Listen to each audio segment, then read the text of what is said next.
What's going on, y'all? This is Mo, and today we have a pretty exciting video. We're going to go over this guy right here, this giraffe-looking quad. This is the NewBeeDrone Savagebee 03, a 2.5-inch 2S ductless. You can see there are no ducks on there. Micro quad, with this naked 03 inside. This is actually a sub 100 grams, and if you followed the channel for a bit, you would know that I've been waiting for something like this to come out. A true lightweight 03 micro. Now, does this live up to my hopes and dreams, my expectations for this platform? Is this going to change the micro game, or is this maybe a little too quirky? We're going to find out today. Let's take a look.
Alright, taking a look at some flight footage here. You'll notice the battery was a little bit lower than normal, 3.98 at the start. Even though I charged these GMB 550s to 4.2, by the time I plug in and get ready to take off, I'm usually at 4.05. Not sure if that's just a capacity issue with the GMB 550s or what, but just something to note there. Also, you'll notice that we have glorious OSD. I finally picked up a pair of the goggles too. This way I can bring that OSD and the straight goggle DVR to y'all in these reviews. I think that's really important for the 03. I think it's really important to get a sense for how the quad is flying without any stabilization. Even the DVR from the air unit is a little bit different than what this goggle DVR brings to the table. So I think that's very important for someone to see when they're making a purchase decision, how the quad is flying unaltered by any EIS, but don't let me get on that rant, I guess. But this was a windy day, I remember it specifically. You probably can even hear it in the flight audio here, so you can get a sense for how this quad handles. Winds, minor winds, I guess, about 10 miles an hour, 15 mile an hour gusts, which it doesn't handle poorly by any means, but you can see that wind. It's visible, we'll get pushed around, and it's not really a limitation of this quad itself, more of a limitation of a micro platform like this. We are susceptible to those winds, and there's nothing really we can do about that, but that would be a use case for EIS to smooth out some of that pushing around, some of that vibration. But no real jello, which is the most important thing in my opinion. Doing a spring cleanup in the backyard. That's the reason for all these sticks there. It's warmer weather, but yeah, you'll notice right there I was getting a little bit out of sorts with this quad, and it was deceivingly fast. And it comes down, I think, to those motors being a little bit too powerful, at least for the naked version. Those 1202 11,000 kV motors, I would personally limit them on this quad. I didn't for this flight footage, obviously. I wanted to show it as it came, but in my personal opinion, especially with a naked 03, I would limit those things down to 90% at least. They're just ultra powerful. But, you know, nothing wrong with that. If you like the power, you just lose some efficiency. And what I'm trying to do here is push the battery a little bit further than I would otherwise do, because I want to see when and if this O3 is going to brown out. And we'll get more into that later in the desk portion of the video, but here's where I'm going to try to push it, see if I can get it to crash and brown out. This is where you should be landing right now at 3 minutes. But we're going to keep on going. Battery dips to 3.05. And still nothing. Battery's way too low. I'm like, I gotta land at this point. This is too much. We pushed it too much, but the reason I'm trying to do that is I want to see when this O3 browns out. I may unplug this before it gets too low. So yeah, it didn't end up browning out, which is important. We'll get more into that later as to why I think that's the case. But here's one of the only 2 crashes I had. Ready, ready, ready? Nothing too major. You look at the quads shatter right there. So what happened here, not to explain the crashes, but one other thing is this has a very high idle, motor idle, and it's pulling me inverted, pulls me right into the tree. I disarm it, let it go, and we fall to the grass here. And I did end up, I believe, fracturing the O3 mount from this crash. This wasn't a major crash, but it wasn't a minor crash. Just something to keep in mind, and we'll touch on the durability here in a second. Alright, so here we are at the desk portion of the video. I will have a summary at the end of the video. If you want to skip around, you can go there. I'll include everything pertinent to you, but I'm really interested in this type of platform, so if you are too, I recommend you stick around because I do have a lot to go over.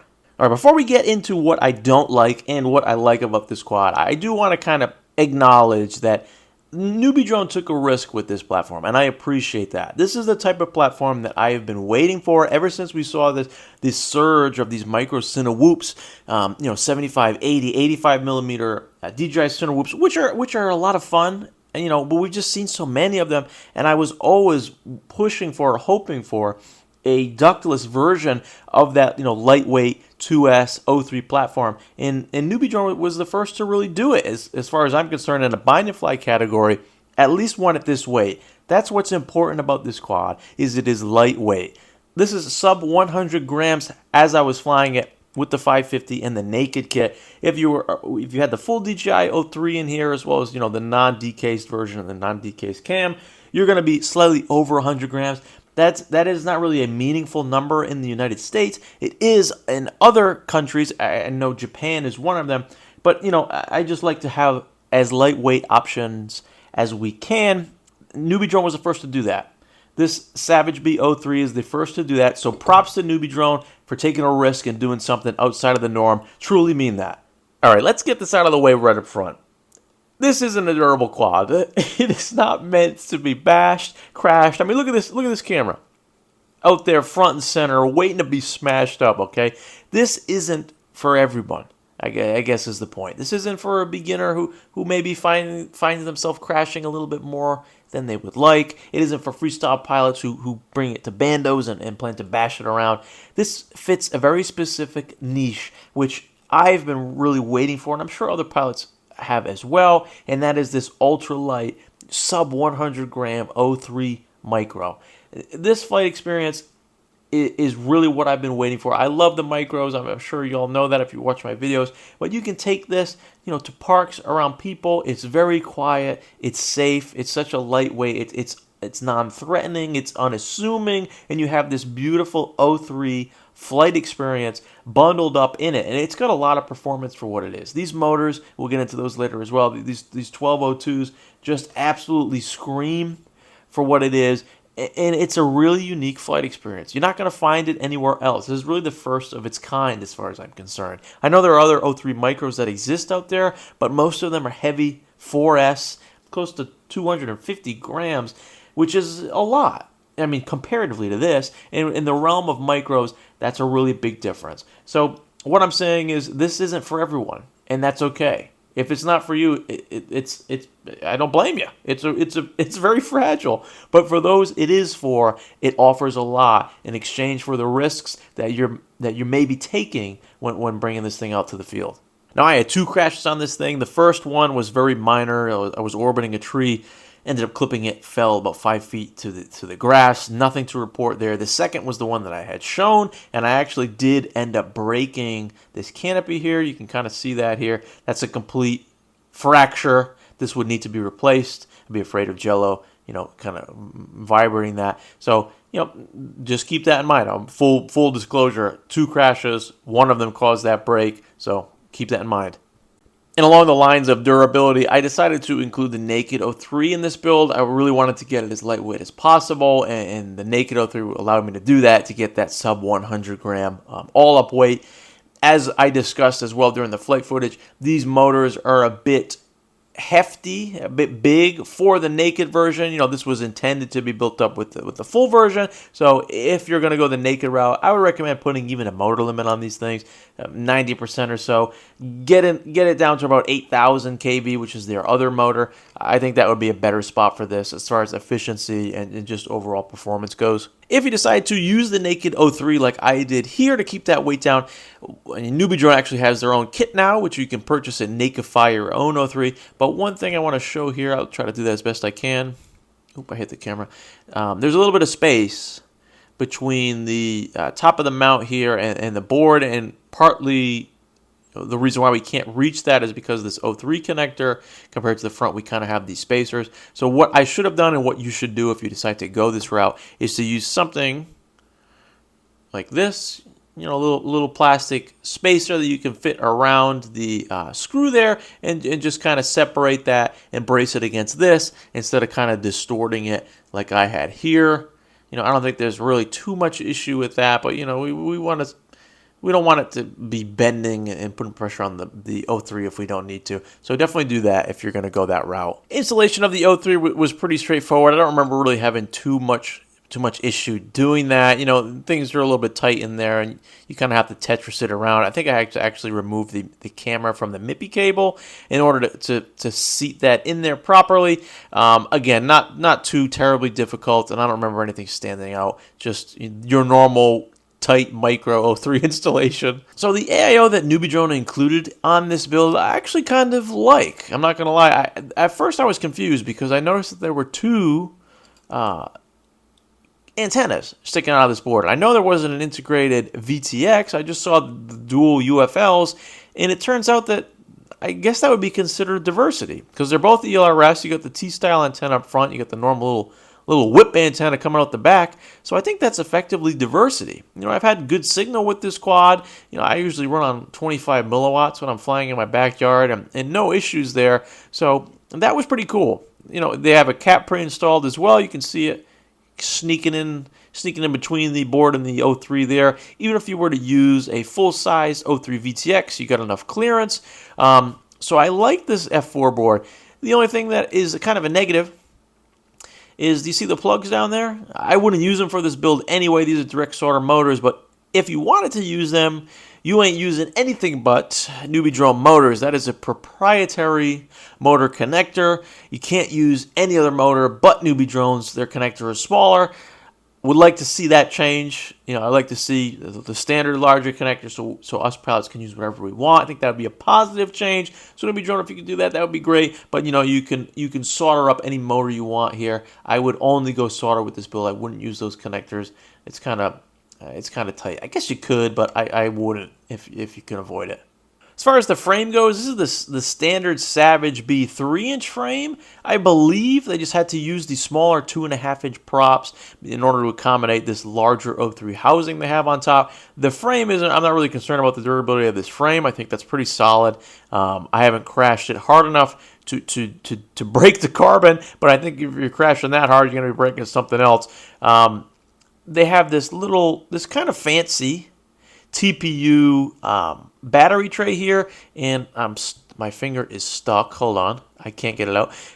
This pops up, and the battery slips right through there. I was able to fit 550s and 720s in that tray. The 720 was a little bit snug, but this worked really well. It was a decent solution. I can't imagine that's too much weight. I don't know if you can really fit a band under there. You might be able to squeeze it in somewhere, but I would say this does a pretty good job. It did not slide around at all. So that's a pretty neat little TPU solution for the battery connector. One final thing is I did work with Brandon's Baked Beans. Brandon is an expert tuner, and he helped me adjust some filters. This tune wasn't too bad out of the box, especially with the lighter weight of the naked O3 in there, but we did alter some filters. I will include that filter setting somewhere in the description, either a screenshot of the filters or maybe the numerical values of what I've changed. If y'all wanted to bum off that, that's all Brandon's Baked Beans, so make sure to give him a shout out if you ever needed anything with tuning. He's your guy. He did amazing work, but this wasn't too bad out of the box, at least with the naked. You don't have to go naked with this build. That was only my aspiration. I wanted to see how light it could get and how it handled, and it handled pretty well. I'm not going to lie. I was pretty happy with this quad, despite its flaws. Again, applaud NewBeeDrone for doing something new. We'll get into a little bit of a philosophical discussion in the summary, but that's all I really got as far as the build is concerned. Any quirks and specifics? So that about wraps it up here for the NewBeeDrone Savagebee 03.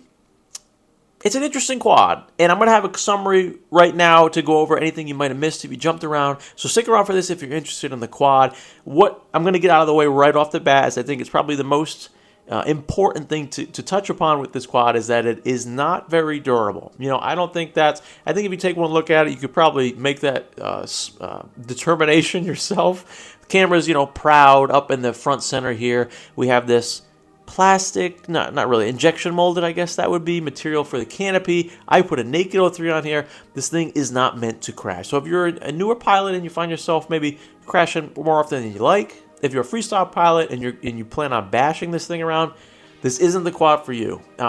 This is for, I was really excited for a quad like this, mainly cinematic or cruising type of pilots. I wouldn't recommend you freestyle with this, but it can be done. Just it's at your own risk, and that's really what it comes down to. It's a really risk-reward type of quad. Accidents happen, crashes happen. You can't really avoid them. But if we're flying less aggressively, if we're trying to mitigate risks and not crash, you get a really amazing experience out of this. This is, as far as I'm concerned, the first, at least for sure, the first bind and fly that fits into this micro lightweight category. This is sub 100 grams with an O3 on top. It's quiet, it's light, it's non-threatening. You can take this to a park, fly it around people. They won't even hear it, let alone be bothered by it. And you have that O3 on top. That's starting to capture what I found most interesting, most exciting about a platform like this is you have such an amazing digital platform, onboard 4K recording in such a lightweight package that you don't have anything like this on the market right now other than this. So, it's a risk-reward thing. Is the risk worth the reward for you? It is for me, but I understand if it's not for everybody. And it isn't for everybody. Now, you'll notice that I nakified my O3 on top. You do not have to do that. This quad was designed around the full O3, the extra weight of that fully encased O3 and camera, which costs you a little bit additional weight, but you gain some durability, and these 1202 motors can absolutely handle it. I actually think if you were to nakify it, these motors are too much, and you'd probably want to throttle them down. I have more information in the desk portion. You can hop back there if you're interested in that, but yeah, this thing is more than capable, has a lot of power. One of the things that I don't like about 2S and DJI is that you'll get a brownout if you push the battery voltage too far. The video will cut out and you're going to crash. You're going to lose video for a long time. It's not going to come back until you're in the dirt 100%. So you got to always be aware of that. In my flight footage, I showed myself bringing the 550 milliamp hour battery down to about 3.2 on little punch outs. I was hoping it to crash softly in the grass. It didn't end up crashing. I think we could push it down to 2.8.